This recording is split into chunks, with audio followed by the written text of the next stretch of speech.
नमस्कार दोस्तों, आज के वीडियो में हम लोग पढ़ेंगे मगध साम्राज्य का उत्कर्ष, जिसके अंतर्गत हम लोग 3 राजवंशों को पढ़ेंगे, हर्यक वंश, शिशुनाग वंश और नंद वंश। तो चलिए दोस्तों, हम लोग अपने टॉपिक की शुरुआत करते हैं। मगध साम्राज्य का उत्कर्ष। मगध प्राचीन भारत के 16 महाजनपदों में से एक था, जो कि 16 महाजनपदों में से सबसे शक्तिशाली महाजनपद भी था। पुराणों के अनुसार बृहद्रथ वंशी जरासंध यहाँ के प्रतिष्ठित राजा थे। मगध के उद्भव में दोस्तों भौगोलिक स्थिति का महत्वपूर्ण योगदान रहा था। जो मगध था वह 5 पहाड़ियों से घिरा हुआ नगर था। मगध के उत्तर में गंगा नदी, दक्षिण में विंध्य पर्वत, पूर्व में चंपा नदी तथा पश्चिम में सोन नदी तक विस्तृत था। यहाँ के जंगलों में प्रचुर मात्रा में हाथी पाए जाते थे, जिससे विशाल हस्ती सेना का निर्माण किया गया था। आगे देखिएगा, मगध की जो प्रारंभिक राजधानी हुआ करती थी वो राजगृह थी, लेकिन कालांतर में आगे चल करके पाटलिपुत्र राजधानी उदयन या उदयभद्र के द्वारा बनवाया गया था, गंगा एवं सोन नदी के संगम पर। हर्यक वंश के नरेशों ने क्या किया था, इसके वैभव को चरमोत्कर्ष पर पहुंचा दिया था, जिसमें बिंबिसार और उसके पुत्र अजातशत्रु का नाम क्या है, प्रमुख है। अजातशत्रु और बिंबिसार दोनों क्या थे, महात्मा बुद्ध के समकालीन थे। वैवाहिक संबंधों विजय एवं कूटनीति से बिंबिसार ने क्या किया था, मगध को ईसा पूर्व 6वीं सदी में सबसे अधिक शक्तिशाली राज्य में बदल दिया था। सबसे पहला शासक दोस्तों हम लोग पढ़ने जा रहे हैं, जिसका नाम बिंबिसार है। इसका टाइम पीरियड है 544 से 492 ईसा पूर्व, जो कि वेरी मस्ट इंपॉर्टेंट है। बिंबिसार इस राजवंश का क्या था, संस्थापक एवं सबसे शक्तिशाली शासक था। 15 वर्षों में मगध साम्राज्य की बागडोर संभालने वाले बिंबिसार ने लगभग 52 वर्षों तक शासन किया। यानी जब बिंबिसार ने मगध साम्राज्य का बागडोर संभाला था तो उसकी उम्र मात्र 15 वर्ष थी। इसका अन्य नाम दोस्तों श्रेणिक मिलता है, यानी जैनी लोग इसे क्या कहते हैं, तो श्रेणिक कहते हैं। हर्यक वंशी राजा जो थे वो श्रेणिक तथा क्षेत्रोजस उपाधि धारण करते थे। आगे देखिएगा, इसके शासनकाल में यानी बिंबिसार के शासनकाल में मगध ने विशिष्ट स्थान प्राप्त किया था। तब तक इसकी राजधानी क्या हुआ करती थी, तो राजगिरी हुआ करती थी। मैं आशा करता हूं कि आपको समझ में आ रहा होगा। आगे देखेंगे, बिंबिसार ने अपने राज्य का जो नींव है विभिन्न वैवाहिक संबंधों के फलस्वरूप रखी थी और उसका विस्तार किया। बिंबिसार ने दोस्तों 3 विवाह किए थे। कितने विवाह, तो 3 विवाह किए। इसके प्रथम पत्नी का नाम दोस्तों महाकौशल देवी, कहीं कहीं पे महाकोशला देवी मिलता है, जो कि कौशल राज की पुत्री थी और परसेनजीत की क्या थी, बहन थी। बिंबिसार को क्या हुआ, दहेज के रूप में काशी प्रांत मिला था, जिसकी वार्षिक आय 1 लाख रुपए हुआ करती थी। आगे देखेंगे, इसकी दूसरी पत्नी कौन थी, तो वैशाली की लिच्छवी राजकुमारी चिलना छलना थी, और इसी चिलना छलना से अजातशत्रु का क्या हुआ था, जन्म हुआ था। इसकी तीसरी पत्नी कौन थी, तो क्षेमा थी, पंजाब के मद्र कुल की राजकुमारी थी। बिंबिसार को वैवाहिक संबंधों से बड़ी राजनीतिक प्रतिष्ठा मिली थी और मगध को पश्चिम एवं उत्तर की ओर विस्तारित करने का मार्ग भी प्रशस्त हुआ था। बौद्ध ग्रंथ महावज्ञ के अनुसार, जो महावज्ञ है वो क्या है, एक बौद्ध ग्रंथ है। बौद्ध ग्रंथ महावज्ञ के अनुसार बिंबिसार की मात्र 500 पत्नियां थीं। आगे देखेंगे, नेक्स्ट है आपका, बिंबिसार ने क्या किया था, अंगराज को जीत करके, जिसकी राजधानी चंपा हुआ करती थी। जिसकी राजधानी 16 महाजनपदों में चंपा हुआ करती थी, तो बिंबिसार ने क्या किया था, अंगराज को जीत करके उसे मगध में मिला लिया और तथा वहां पे क्या किया था, अपने पुत्र अजातशत्रु का वहां का शासक नियुक्त कर दिया था। कहाँ का, तो अंग का। बिंबिसार ने और कौन से काम किए, तो बिंबिसार ने अवंती के शासक चंद्रप्रदोष से मित्रता कर ली और अपने राजवैद्य जीवक की सहायता से उसका इलाज करवाया था। यानी चंद्रप्रदोष को क्या हुआ था, तो पीलिया रोग हो गया था। ये चंद्रप्रदोष है, इसे क्या हो गया था, तो इसे पीलिया रोग हो गया था। तो बिंबिसार ने क्या किया था, अपने राजवैद्य जीवक की सहायता से उसे इलाज करवाया था। ये जो जीवक राजवैद्य आप देख पा रहे हैं, यह क्या किया था, ये महात्मा बुद्ध का भी इलाज किया था। अब आपसे क्वेश्चन में पूछा जाता है कि महात्मा बुद्ध का इलाज किस राजवैद्य ने किया था, तो जीवक ने। आगे देखेंगे, बिंबिसार की हत्या उसके ही पुत्र यानी अजातशत्रु ने कर दी और 492 ईसा पूर्व में मगध की राजगद्दी पर बैठा। अजातशत्रु कहा कि पिताजी आपकी उम्र हो चुकी है, हमें भी थोड़ा मौका दीजिए राजगद्दी संभालने के लिए। तो बस अपने पिता का अकाउंट क्लोज कर दिया और गद्दी पर बैठा। तो हम लोग पढ़ने जा रहे हैं अब अजातशत्रु को। सबसे पहले आप अजातशत्रु को यहाँ पे देख लीजिए, उसके बाद हम लोग पढ़ेंगे। अजातशत्रु का टाइम पीरियड है 492 से 460 ईसा पूर्व। अजातशत्रु का समय काल है 492 से 460 ईसा पूर्व। सबसे पहले देखेंगे हम लोग अजातशत्रु का जो उपनाम है वो कुणिक मिलता है, और इसके पिता का उपनाम क्या था? श्रेणिक था। जो अजातशत्रु है क्या था? जैन मतानुयायी था। अजातशत्रु का कौशल नरेश परसेनजीत के साथ युद्ध हो गया था, और आगे चल करके दोनों में क्या हो गया था? समझौता भी हो गया था। अजातशत्रु के मंत्री का नाम दोस्तों वस्कर मिलता है। वस्कर ने क्या किया था? महात्मा बुद्ध के साथ मिलकर के महात्मा बुद्ध से क्या किया था? राजगिरी में जाकर के भेंट की और बज्जी संघ का क्या कर दिया? विनाश कर दिया। जब इन दोनों के बीच समझौता हो गया था परसेनजीत और अजातशत्रु के बीच, तो परसेनजीत ने क्या किया था? अपनी पुत्री वाजिरा का विवाह अजातशत्रु से कर दिया। लो भैया, अजातशत्रु से विवाह कर दिया। और सर्वप्रथम अजातशत्रु ने पहली बार क्या किया था? तो पाटलिपुत्र में एक सुदृढ़ दुर्ग का निर्माण करवाया था।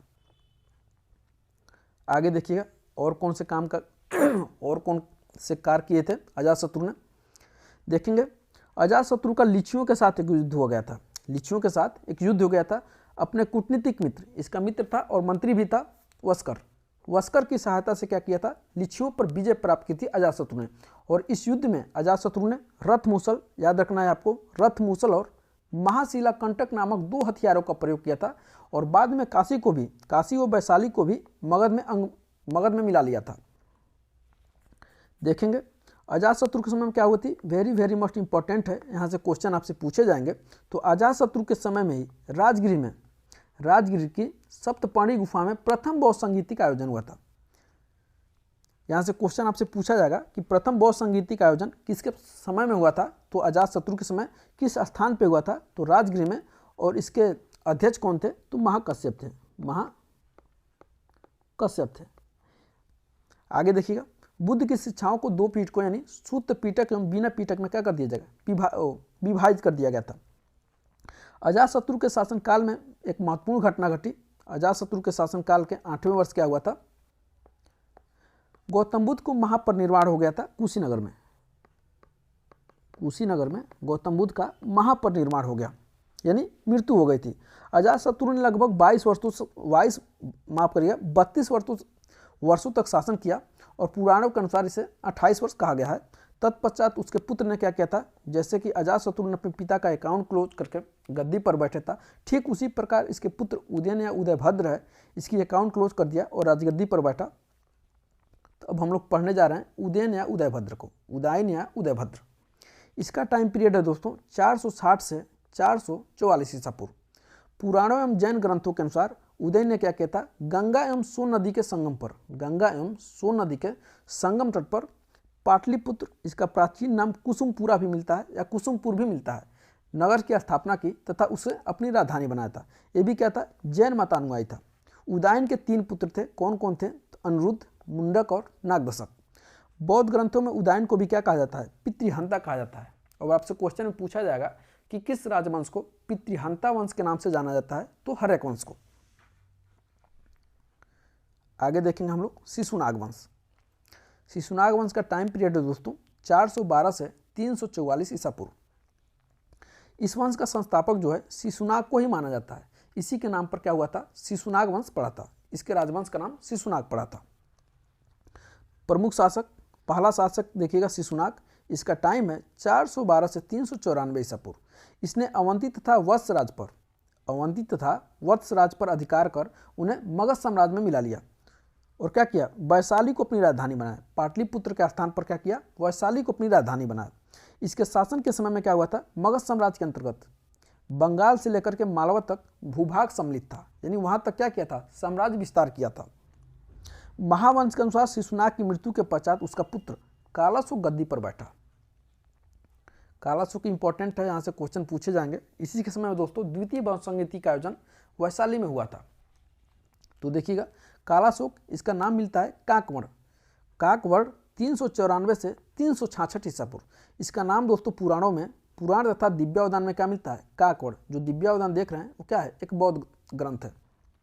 इसने वैशाली के स्थान पर क्या किया था, पुनः पाटलिपुत्र को अपनी राजधानी बनाया। सर्वप्रथम पाटलिपुत्र को राजधानी कौन बनाया था, तो उदयन या उदयभद्र ने बनाया था गंगा एवं सोन नदी के संगम पर। लेकिन इसके बाद से जो शासक हुआ शिशुनाग, उसने क्या किया था, तो शिशुनाग ने दोस्तों क्या किया था, पाटलिपुत्र के स्थान पर वैशाली को राजधानी बनाया। फिर कालाशोक ने क्या किया था, वैशाली से हटाकर पुनः पाटलिपुत्र को राजधानी बनाया।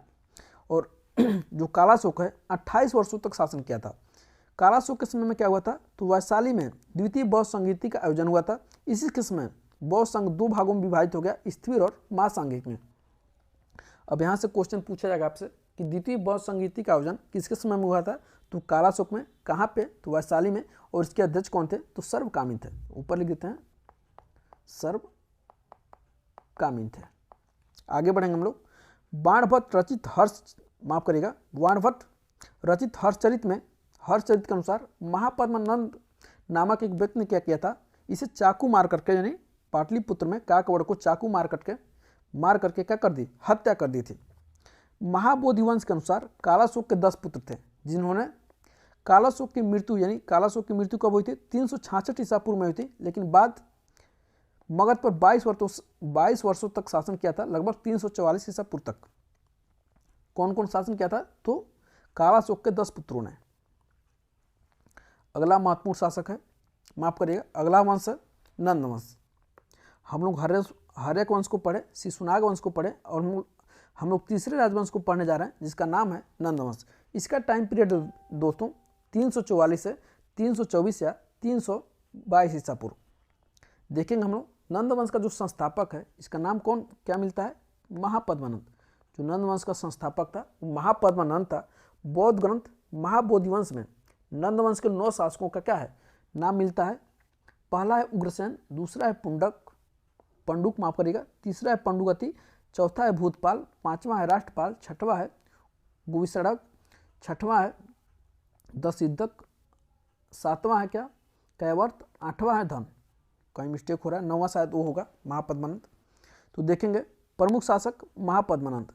जो पहला शासक सबसे पहले है महापद्मानंद है। पुराणों के अनुसार इस वंश का संस्थापक कौन है, तो महापद्मानंद कौन था, एक शूद्र था पुराणों के अनुसार। यह पुराणों में कहा गया है, जिसे सर्वक्षत्रांतक का अर्थ होता है दोस्तों सभी क्षत्रियों का नाश करने वाला, तथा भार्गव यानी दूसरा परशुराम का क्या किया था, उपाधि धारण की थी। कौन, तो महापद्मानंद ने। इसने एक विशाल साम्राज्य की स्थापना की तथा एक राट एवं एक छत्र की उपाधि धारण की थी। देखिएगा इसके दरबार में कौन कौन से विद्वान रहते थे, यहाँ से क्वेश्चन आएगा तो थोड़ा सा कठिन हो सकता है। तो इसके दरबार में दोस्तों वर्ष, उपवर्ष, कात्यायनी और वररुचि विद्वान रहते थे। खारवेल जो कलिंग का शासक था, अपने हाथी गुफा अभिलेख में वर्णित करता है कि एक नंद राजा ने क्या किया था, कलिंग पर आक्रमण करके वहाँ पर एक तनसुल नहर का निर्माण किया था। अब आपसे क्वेश्चन पूछा जाएगा कि तनसुल नहर का निर्माण किस राजवंशों के द्वारा करवाया गया था, तो नंद वंश के द्वारा करवाया गया था। अगला महत्वपूर्ण शासक है घनानंद। जो घनानंद था वो सिकंदर का क्या था, समकालीन था। इसके समय में यानी 326 ईसा पूर्व में सिकंदर ने क्या किया था, पश्चिमोत्तर भारत पर आक्रमण किया था। ग्रीक और यूनानी लेखकों ने इसे क्या किया था, घनानंद को अग्रमीज कहा है। अग्रमीज का अर्थ होता है दोस्तों, अग्रमीज का अर्थ होता है पिता क्या होता है, पिता क्षत्रिय होता है, पिता क्षत्रिय और माता शूद्र। ऐसे मतलब इस तरह से उत्पन्न पुत्र को अग्रमीज कहा गया है। धनानंद ने क्या किया था, जनता पर बहुत से कर लगाए थे, यहाँ तक कि जनता का कमरिए तोड़ दिया था। जनता पर बहुत से कर लगाए थे जिससे जनता क्या थी, असंतुष्टि। यानी नंदू ने क्या किया था, जनता पर देखिएगा कौन कौन से कर लगाए थे, तो यहाँ तक कि पत्थरों पर, चमड़ों पर, वृक्षों पर, फलों पर सभी प्रकार के कर लगा दिए थे, जिससे जनता क्या थी, असंतुष्ट हो गई थी। इस प्रकार अवैध कर लगा करके यानी जबरदस्ती कर थोप करके क्या किया था इन लोगों ने अवैध ढंग से बहुत सारी संपत्ति जमा कर ली थी। तमिल ग्रंथों में नंदू द्वारा संचित धन गंगा में बह जाने का वृत्तांत मिलता है, जिसका उल्लेख एक तमिल विद्वान है मामूलनार के द्वारा मिलता है। मगध साम्राज्य की राजधानी दोस्तों राजगिरी राजगिरी पहाड़ियों से गिरी हुई थी, राजगिरी पहाड़ियों से क्या हुई थी, गिरी हुई थी। इस प्रकार मगध साम्राज्य क्या था, अभेद्य था। अभेद्य मतलब जिसे भेदा ना जा सके। अभेद्य प्रत्येक सुरक्षा से क्या हुआ था, घिरा हुआ था। यहाँ के समीपवर्ती प्रदेशों में क्या मिलते थे, हाथी मिलते थे। इन हाथियों से एक शक्तिशाली गज सेना तैयार की गई थी। आगे देखिएगा, मगध में कच्चे लोहे के भंडार मिलते थे। मगध में कच्चे लोहे के भी भंडार मिलते थे जिनसे लौहास्त्र बनाए गए थे। इस प्रकार मगध को शक्तिशाली बनाने में प्रकृति ने क्या कर दी थी, सभी सुविधा उपलब्ध करवा दी थी। आगे देखिएगा, जो धनानंद था, ये सबसे अंतिम शासक था, यानी नंद वंश का अंतिम शासक था धनानंद। तक्षशिला के आचार्य चाणक्य क्या अपमान कर दिया था। चाणक्य ने इसे बदला लेने के लिए क्या किया था, चंद्रगुप्त मौर्य जैसे शासकों का चयन किया और उसने नंदों के विनाश का क्या कारण बना दिया। घनानंद की हत्या चंद्रगुप्त मौर्य और इसके राजनीतिक गुरु के द्वारा घनानंद की हत्या कर दी गई और एक नए राजवंश की स्थापना की गई, जिससे प्राचीन भारत के इतिहास में हम मौर्य वंश के नाम से जाने जाते हैं। तो कैसा लगा आज का टॉपिक, कमेंट करके हमें जरूर बताइएगा और इस वीडियो को अपने दोस्तों के साथ ज़्यादा से ज़्यादा शेयर करिएगा। एक छोटी सी रिक्वेस्ट है, आप अभी तक हमारे चैनल को सब्सक्राइब नहीं किए हैं तो सब्सक्राइब कर लीजिएगा, ताकि इसी तरह से मजेदार टॉपिक हम आपके बीच चलाते रहेंगे। और मिलते हैं दोस्तों अगले वीडियो में, तब तक के लिए बहुत बहुत धन्यवाद।